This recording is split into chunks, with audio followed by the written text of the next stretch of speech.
Luka, what did you think of the whistles that went against you in the fourth quarter? I mean, yeah, I don't know. We couldn't play physical, so I don't know. I don't want to say nothing, but six foul in the NBA Finals, where basically I'm like this. Come on, man, better than that. Did he limit refs? Let's play that back.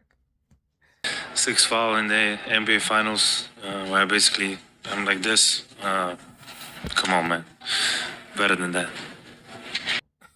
Yeah, he did blame the refs. That is crazy.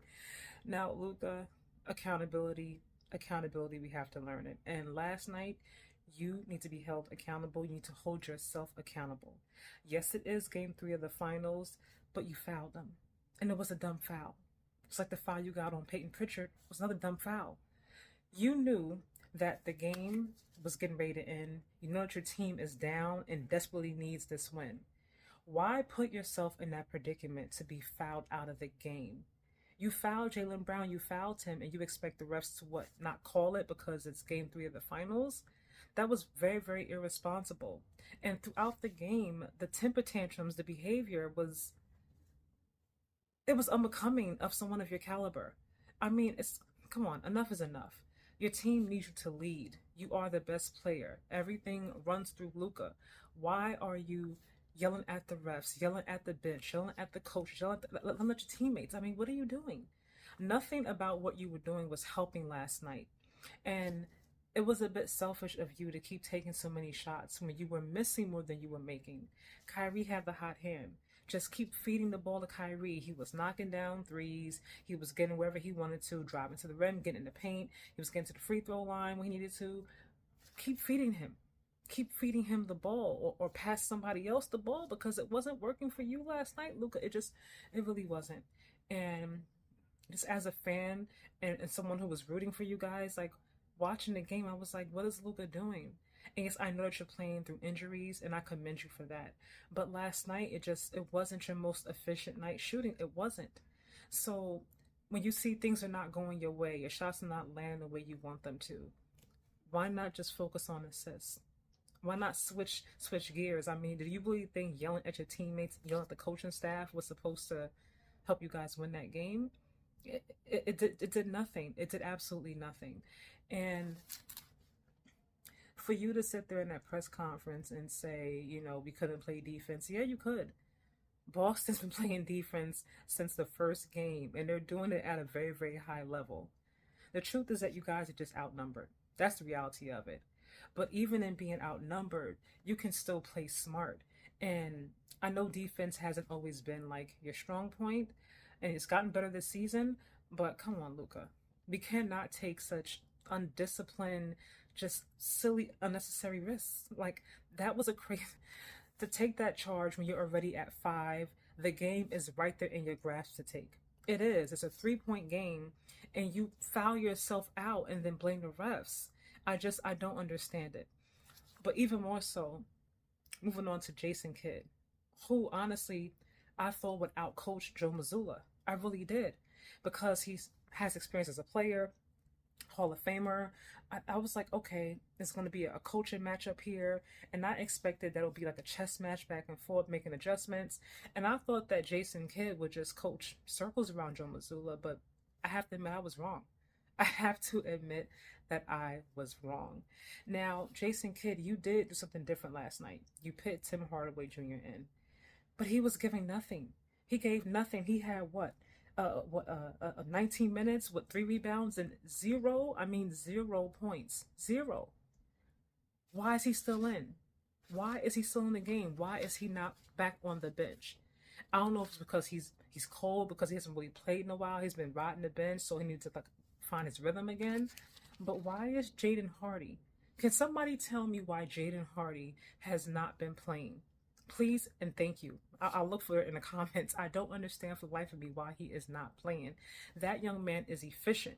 Whenever he comes in the game, he takes very few shots. He doesn't take any more shots than like maybe 8 shots, but he's usually three out of five, 4 out of 8. He gets rebounds. He offers you a couple of assists. Like he offers something. I don't understand why he's riding the bench. And you have to ask yourself as a coach, like, why am I not putting this young man in? And what do I have to lose at this point? Because what you tried with Tim Hardaway Jr. wasn't working. So give Jaden Hardy a chance, and maybe he comes up with a couple of points, maybe points that you might need. Just like what's his name? Not what's his name? Xavier Tillman Sr.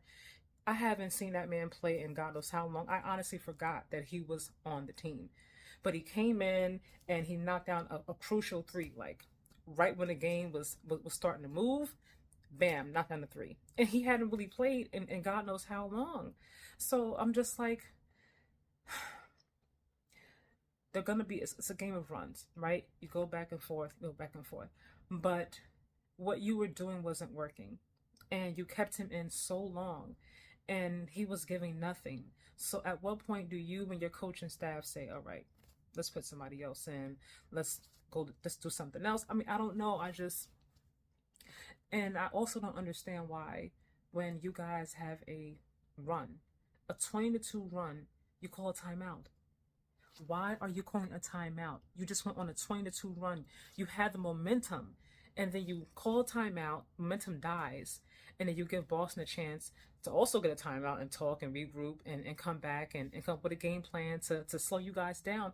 I don't understand. And I'm not an NBA player, so I don't know what it's like, to be in the middle of the game and, what goes through your head, but it just wasn't smart. I don't understand. And now it's 3-0. No team has ever come back from that. There will be one team one day. I don't think it's going to be you guys, but I'm hoping that you guys can win at least one or two. I mean, at least not get swept. At least not get swept. And Luka, you got to play better. You got to play smarter. What should I say?